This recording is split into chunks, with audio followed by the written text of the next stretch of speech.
All right, so our last section is the colorless and the lands. I'm going to skim this section pretty quickly because there really aren't that many that are super exciting. This is going to be kind of a very quick run through.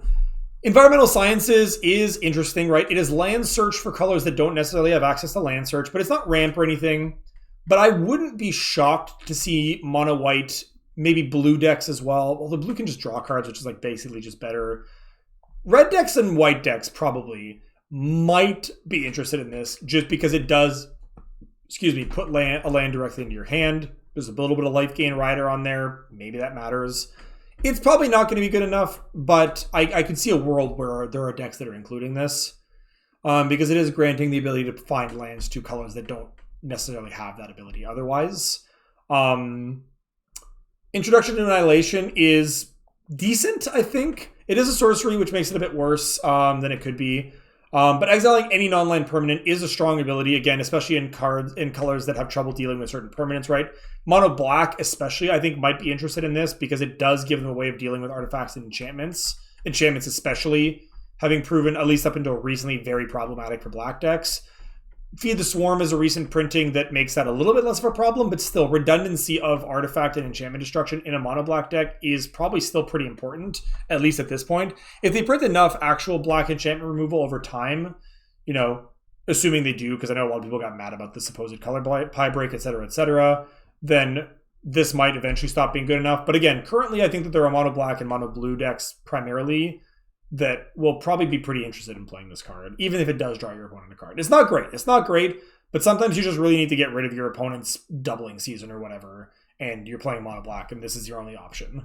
Intro to Prophecy is fine. It's a 3-mana preordain. We've seen 2-mana preordains in the form of Deliberate, and now Curate as well, functionally. How much do you want to pay for your preordain? Probably not 3.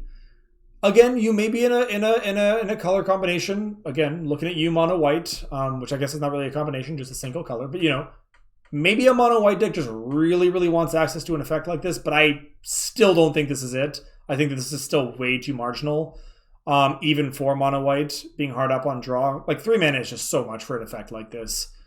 Like preordain is good because it costs, like not because of what it does, but because of what it costs for what it does. No one would ever pay 3 mana for a preordain, I think, and therefore I think this card becomes pretty unexciting. But again, maybe some people just really want a spell that draws a card in mono white. I don't know. Probably not. Mascot Exhibition is the only lesson that is a mythic. Flavorfully, I hate this card. I've already gotten on my soapbox about this before, but I know that there's a lot of text that they would need to put in, but like the fact that this only makes 3 of the 5 mascots is just such a flavor fail on so many levels. It's dumb. I don't like it. It's dumb. It's annoying. But whatever. Also, it's just not a very good card. 7 mana to make 3 random tokens. Not that good. Don't play this card. You just don't need to. All right. Into the artifacts now from the colorless cards. Okay, so we've got Cody Vociferous Codex. Yet another entry into these sort of 5 color but also colorless commanders, of which Golos is certainly the founding president, member, whatever. This is not Golos. This card is much, much worse than Golos, which is good because Golos is probably a mistake and probably should not exist. Even though I love the card when I cast it, that card is probably not a good thing for the format as a whole. But that's a separate issue for perhaps a separate YouTube rant. So 3 mana 1/4. You can't cast permanent spells. Obviously, you can cast Cody because the rider only applies after Cody's in play.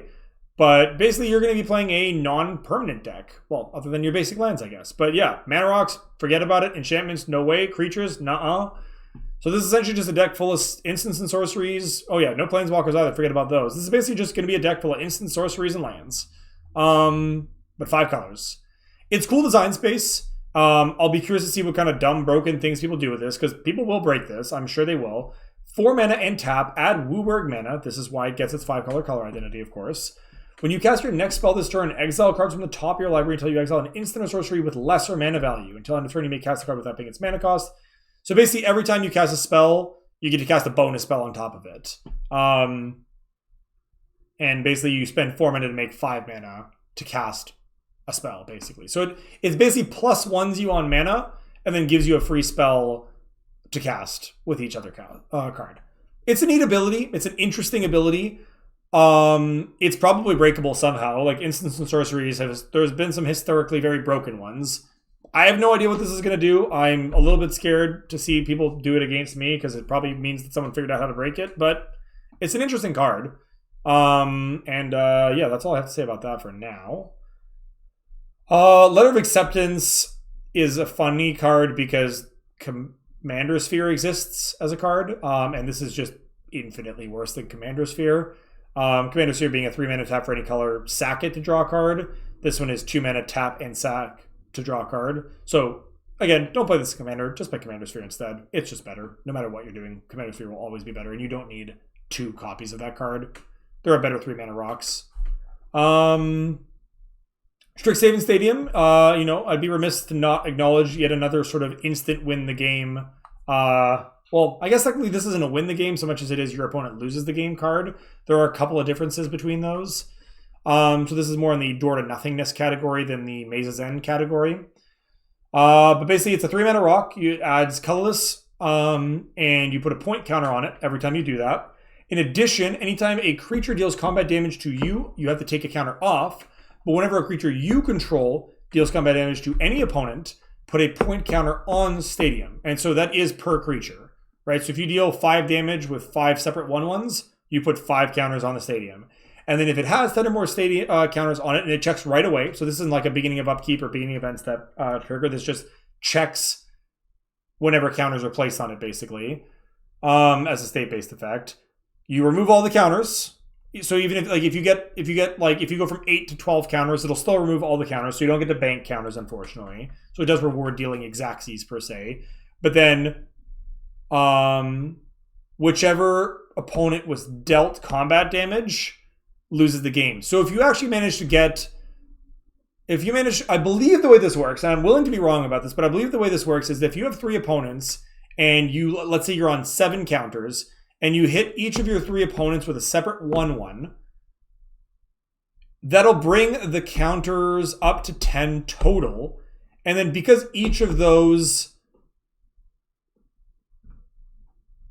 players was an opponent dealt damage by this ability, they will all lose the game simultaneously. I believe is how that works. Don't quote me on that because I'm definitely willing to be wrong, but I think that's how it works. Interesting card. Definitely going to reward people playing sort of small evasive creatures. I could see this being really obnoxious in like an Edric Flying Men style of deck, where all of your creatures are small, tiny evasive creatures. They all just kind of peck in and you just sort of win the game out of nowhere. Not that deck ever really had trouble doing that, but this actually could be a really cool way to alternatively win, to just Crater Hoofs and Time Walks or whatever. And then lastly, there's Zephyr Boots, which is probably worth a little bit of a mention. It's not the most exciting thing, but the combination of flying and granting looting to a creature is a pretty reasonable piece of equipment. It's probably one of the better pieces of equipment we've seen in quite a few years, I think. Not barring Mythic sort of X and Y type stuff. And it's reasonably cheap, right? 1 to play, 2 to equip. It's not you're not equipping it every single turn without cost, but it's not 4 to play, 3 to equip tier stuff. Lands-wise, Access Tunnel is sort of a weird conditional, secret passageway or whatever it is. It's a bit cheaper to activate, but you don't get to activate on your big creatures. So, I can see this being good in Doran the Siege Tower type decks where all your creatures have small toughness, but you don't care about that because it's not about they have small power, but you're dealing damage with toughness. So I can see this being good in that kind of a deck. The Biblioplex is both visually and in practice kind of a very, very, very fixed Library of Alexandria. So rather than having tap for a mana or tap to draw a card, but only if you have 7 cards, rather what it does is it says 2 mana tap, look the top card of your library. If it's an instant or sorcery card, you may reveal it, put it in your hand. Notably, it doesn't draw it. That could matter. And if you don't, then you may put it in your graveyard. So you do get to get rid of the card if it's not a card you're interested in drawing otherwise. But you can only activate this if you have exactly 0 or 7 cards in hand. Library, you can only do it with exactly 7. So this one also has the additional rider of 0. So you kind of get to use it with a full grip or an empty grip, but nothing in between. It's an interesting card. I have no idea how to use this properly. I don't know if it's even good, but it's a very unique effect, and that probably means it's worth at least taking a look at. Cycle of Snarls. I have nothing to say about these besides the fact that I will be eternally bitter that, at least at the time of this recording, they chose to print these instead of either the cycling fetchables or the tango fetchables. Because for EDH mana-based purposes, these are not very good. If you're playing a strictly 2-color deck, these are probably fine, to be honest. Because you'll probably have enough basics to make this always enter untapped. The bad thing is they're very bad late game top decks, because if you draw this and you don't have another land in your hand already, then it's still coming to play tap no matter what. I don't like these lands. I think these lands are bad, generally speaking. They're decent budget options. So, again, take that with a grain of salt. When I'm talking, I am generally speaking in a relatively budgetless sense. But yeah, not a fan of these at all. And again, very bitter about what could have been instead of these. Hall of Oracles is fine. No, it's not. It's not really. Taps for a colorless, or it's a filter land, right? Tap any color to make another color. So you're basically just turning a color from one land into another color, but you're not actually generating mana. You're just changing its color. Or tap and put a counter on a creature, but only as a sorcery and only if you've cast an instant or sorcery. So again, what is this doing? Why? I don't know. This is a weird card. I don't like it very much. Cycle of the Campuses is okay. Again, decent budget lands. They do let you scry later, but these are definitely just worse than actual scry lands. The ones that scry. I'd rather have a land that ETBs tapped scries once for free and then just taps for my colors than a land that taps essentially costs 5 to scry 1 more than once. But again, if you're on a really tight budget, these are good little lands. They are among the better ETB tapped common lands, certainly. Yeah, that's all there is to say about that. And I always forget this because the MDFCs are always done separately now, but I guess we have one bonus section to do. So the modal dual face cards. Let's talk about these. Wandering Archaic. So whenever an opponent casts an instant or sorcery spell, they may pay 2. If they don't, you may copy that spell. So basically, this is a fun little card. It's sort of a weird one. It's a little bit wonky. But basically, this lets you more or less tax your opponent's stuff, or they have to let you do the same thing that they're doing, right? So it costs 5, so you're not really going to get people's ramp spells or anything out of this, and they might have enough mana lying around by this point that they get to do stuff. But it means that your opponents either have to wait on casting a card until they can pay the tax, and 2 is not a small amount. Think about how many times people don't even have enough to pay for Rhystic Study or whatever, or Smothering Tithe, right? Smothering Tithe actually being the best example, right? People never pay for Smothering Tithe because paying 2 to stop it is just such a cost. And yeah, so they either have to wait a while to cast their spells or let you have it. And both of those are probably good for you generally. So I think this card is solid. I would expect this to more often be preventing your opponent from casting spells than actually getting you extra spells. So you're playing this more as a disruptive element than anything else. But that's okay, I think. That's okay. The flip side is awful. Let's take a look at it for posterity, but never cast this card. Just don't do it. It's not worth it. This is just a big old group hug card, and I hate group hug, as I've said a couple times already in this review. So everybody gets to look for lands or instants and sorceries, and then put them in their hand, and then they all gain life, and everybody's happy, and we're all friends, and don't do this. Augmenter Pugilist. So a 3-mana, this is basically just a big beefcake. It's not very exciting. It's a 3-mana 3/3 trample that turns into an 8/8 trample if you have 8 lands. That's what it does. That's it. The flip side is choose a creature you control. Each other creature you control becomes a copy of it till end of turn, except those creatures aren't legendary if the chosen creature is legendary. So you can do some wonky stuff here where again, you can make everything a copy of your commander and then do a thing and have your commander trigger 100 times or something. I'm thinking again, Yarok being the big one where you've got 5 creatures on board, including Yarok. You make all of your creatures a copy of Yarok, and you play another ETB creature, and now your ETB triggers 6 times because all the Yaroks trigger it individually. You could probably do some wonky things with this. This is definitely the more EDH interesting version. This is your fail case of I just need a creature on board right now. But it's very boring and utterly uninteresting for Commander, I think.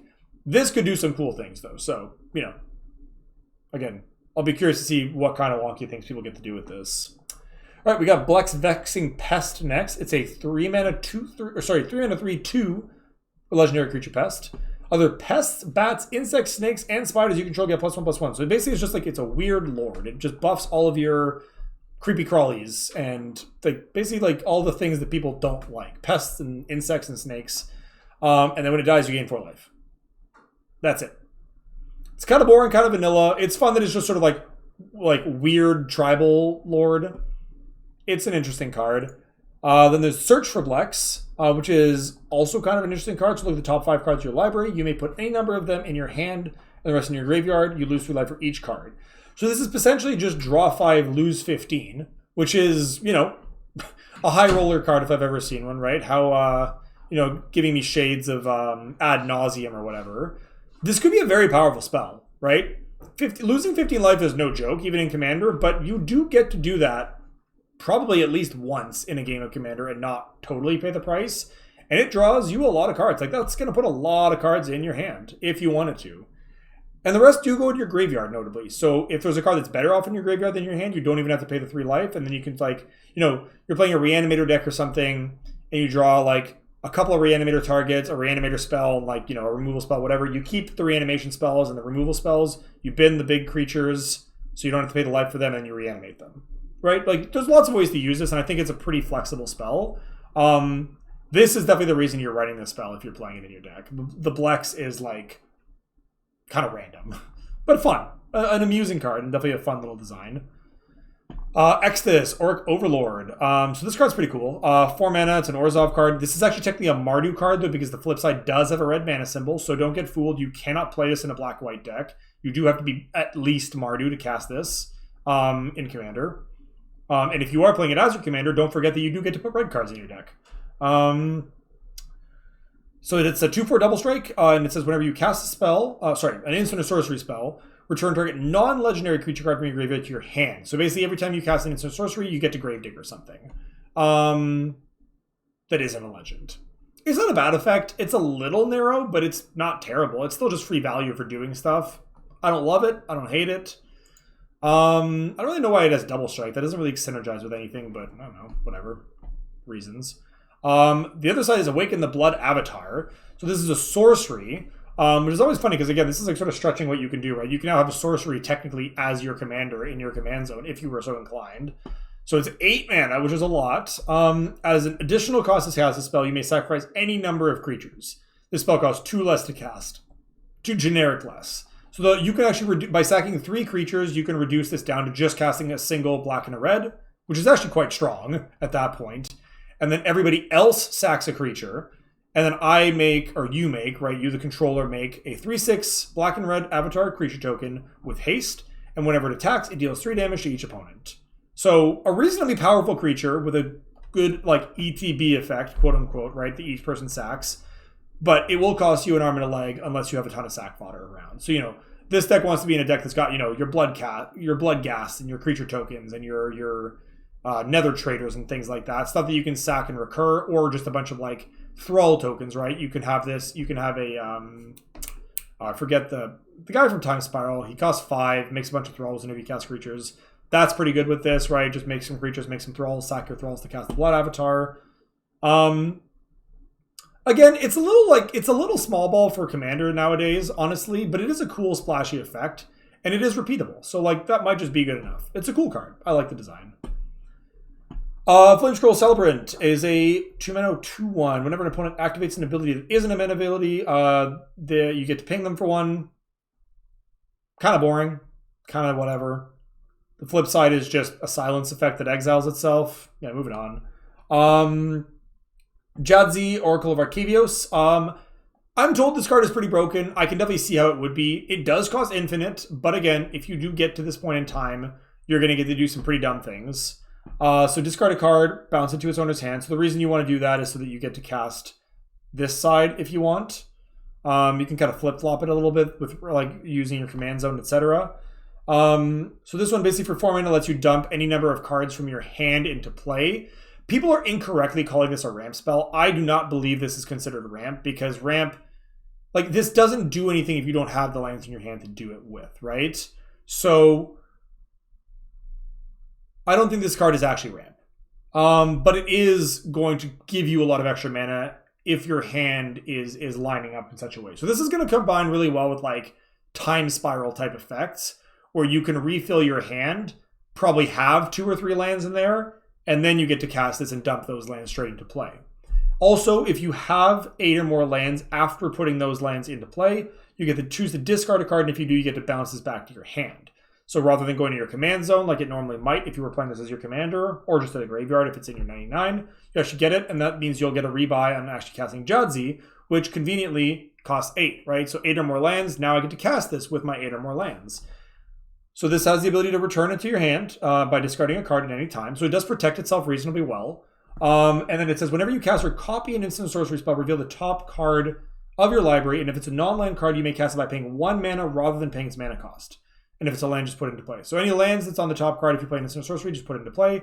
Anything else, non-land card of any kind, get to cast it by reducing it down to 1 mana. So you can chain a bunch of dumb spells together here. Like I'm definitely just like, seeing people casting their expropriates and their time stretches and just kind of taking all the turns and chaining turns into turns.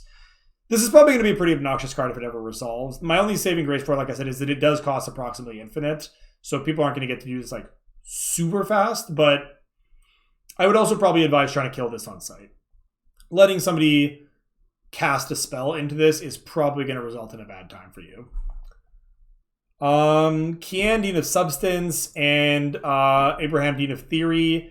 They're kind of wonky. They're not great. All of these flip cards, all these Deans, aren't really great as commanders, unfortunately, because you don't get the benefit of having both in play simultaneously, unlike potential command or like standard or whatever else where you can, because most of these synergize with each other, right? All these Deans, they synergize with each other, and you don't get to have them synergize in commander because you only get the one copy, right? It's not like I get to play 1 Kian and 1 Abraham. It has to be just the one card, and you choose which one you want. And again, neither of them are super exciting in this format to me. So honestly, you can read more about it if you want, but I'm not going to talk about this anymore because I don't think it's very good.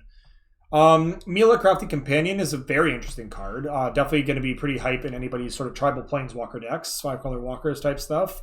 Whenever an opponent attacks 1 or more planeswalker you control, put a loyalty counter on each planeswalker you control. So if anybody attacks any walker you have, you get to pump all of your walkers. That's really cool. And then anytime anybody targets a walker, anytime any permanent you control gets targeted by anything that your opponent controls, you get to draw a card. So this is like a cool little like rattlesnake card, was basically saying like, stay away from my stuff or I'm going to get better stuff. That doesn't always work, but that's the idea.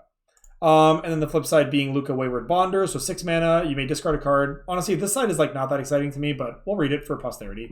You may discard a card. If you do, draw a card, and if a creature card was discarded this way, draw 2 cards instead. So basically, you can like loot creatures into 2 cards, or loot any card, or rummage any card into another card.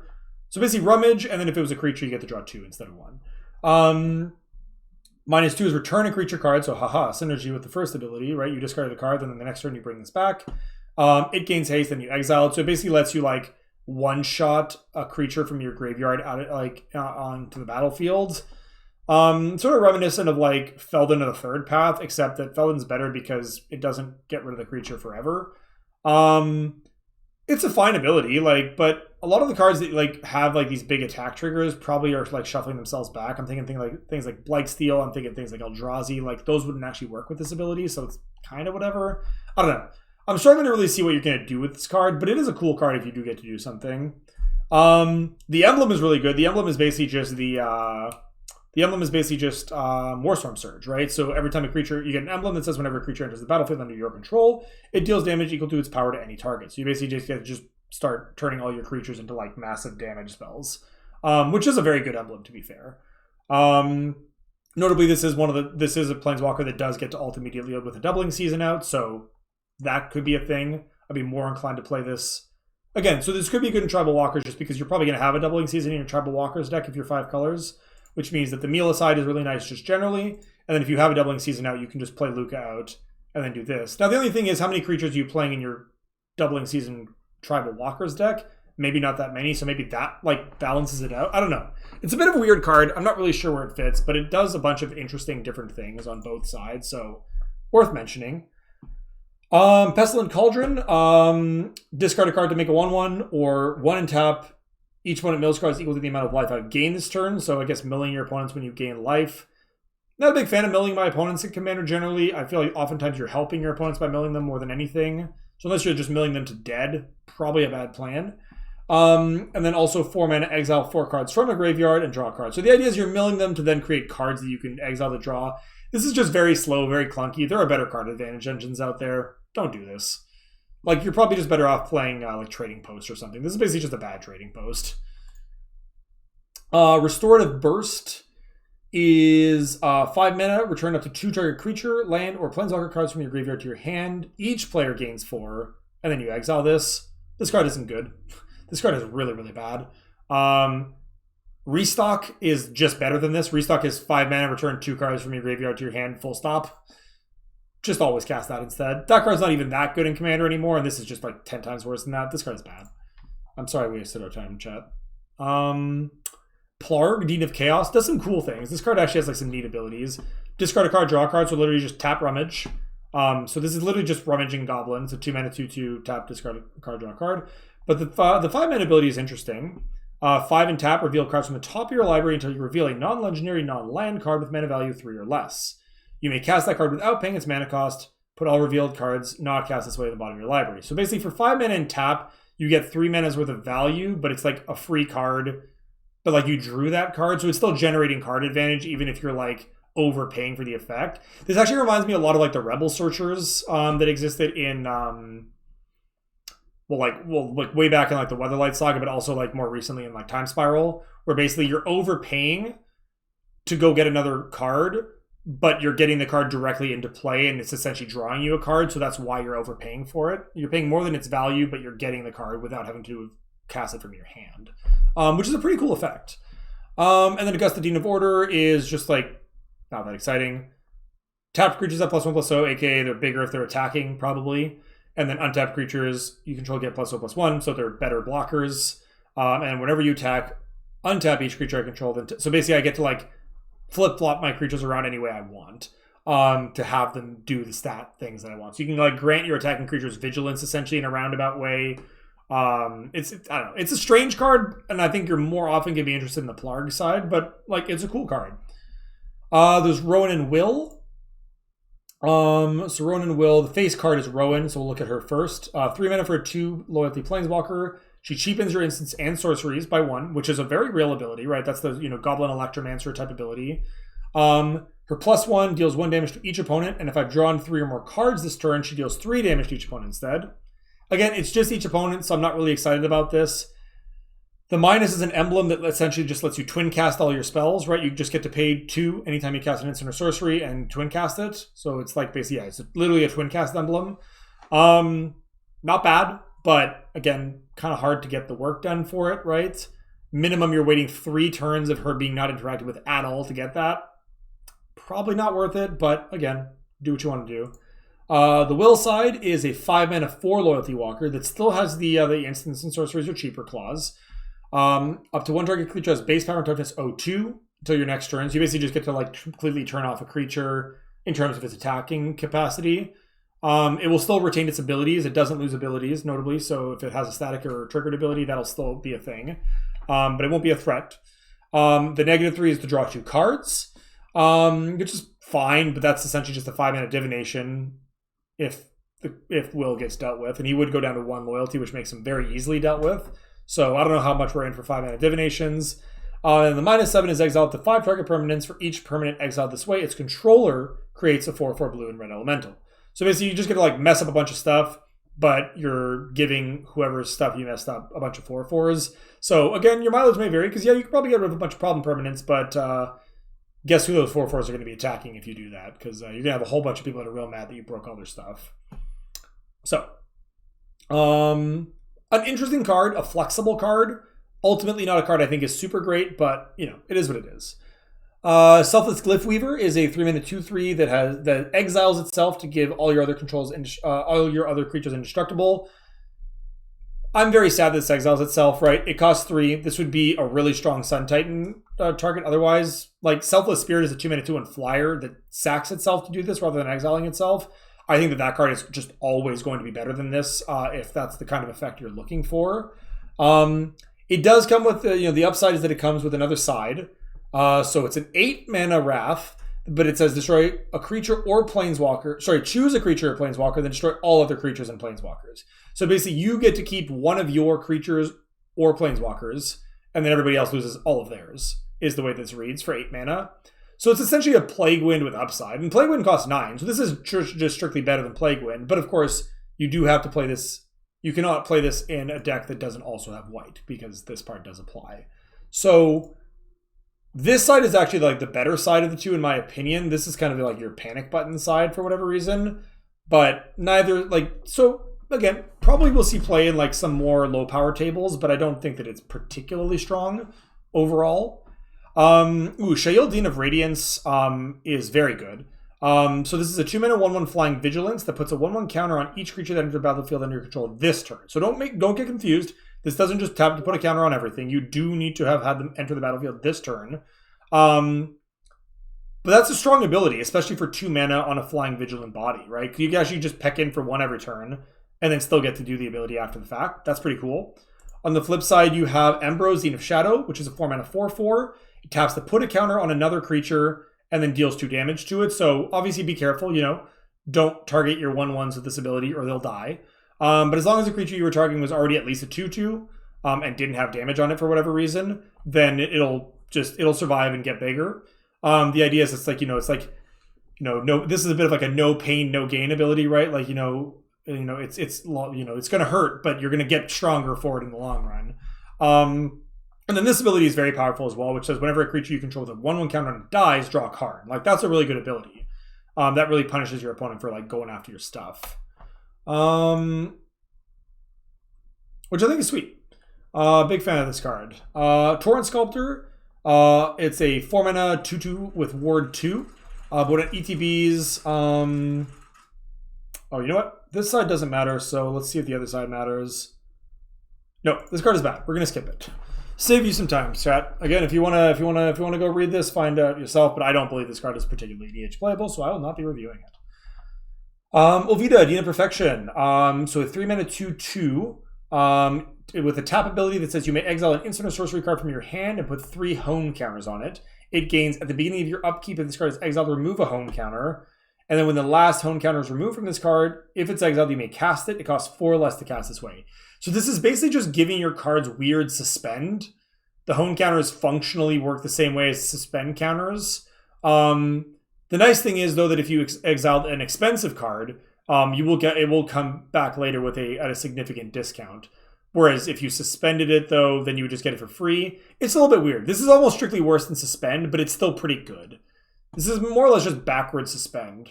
And honestly, especially given that it is a blue-red commander, it sort of... I don't know why you wouldn't just play Joyra instead. I guess the main reason is that Joyra puts suspend counters... Yeah, I don't know. I think you just want to play Joyra instead of this, realistically.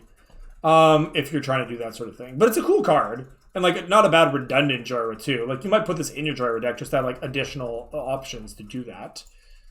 Nasari on the flip side. Maybe we play it for the Nasari side. 5 mana 4/4. At the beginning of your upkeep, exile a top card of each opponent's library. Until end of turn, you may cast spells from among those exiled cards, and you may spend mana as... Ah, yes. So this is actually a very cool one. This is maybe why you would do that. Whenever you cast a spell from exile, put a counter on Nasari. So Nasari grows every time you cast other people's stuff. Or, well, cast anything from exile anywhere, but in theory, your opponent's stuff. And yeah, basically each upkeep, you sort of like impulse draw 3 cards from your opponent's decks and get to just cast their stuff if that matters, which I think is really cool. I think this is a cool effect. It's pretty unique, which I think is valuable. Yeah, I think you're going to be playing it for the Nasari side more than the Ovida side, but once in a while that might come up. And then our last MDFC, is it our last card? Yes, it is. Our last MDFC is Valentin, Dean of the Vein, 1 mana, 1/1 Menace lifelink. When a non-token creature an opponent would die, exile it instead. When you do, you may pay 2. If you do, make a 1/1 black-green pest creature token with blah, blah, blah. So this is actually really strong in and of itself because this basically just exiles all of your opponent's creatures. They just, like, as long as this is in play, your opponent's creatures always exile when they die. Like, you do have to kill them first, but they will not go to their graveyard. Because even if you don't pay the 2, this first line still applies, right? This is a replacement effect. If a non-creature token an opponent controls would die, exile it instead. So that just happens. That's the base, that's the floor for this card as a 1/1 for 1, which is honestly really good, I think. And then, yeah, you just have that bonus ability of like paying 2 and getting a random pest if you want. Totally fine. And like, honestly, a very strong effect, I think. Especially in Commander, where, as I've said multiple times already, your graveyard is kind of just your second hand in a lot of ways. Like, this will mess that up real bad. The flip side is Lizette, Dean of the Root. So 4 mana, 4/4. Whenever you gain life, you may pay 1 mana. If you do, put a 1/1 counter on each creature you control, and those creatures gain trample until end of turn. So doing a kind of a dual theme thing here. It wants you to gain life, but it also wants you to care about having a bunch of creatures. So it's a bit specific, but it's a strong effect if it is, right? Gaining life can often be free, right? Soul Warden type effects come to mind. So basically, you know, you have a Soul Warden out, which means you'll gain a life. So then you cast a creature, and then all you need to do is pay 1 to start to put a counter on all of your creatures that are already out. And they get trample, if that, and eventually that'll matter the larger they get. So again, a pretty strong effect, if a little situational. I can think of some decks that might care about this, but again, you do need to care both about life gain and about counters, probably. At the very least, you need to care about life gain. The counters are sort of just a bonus at that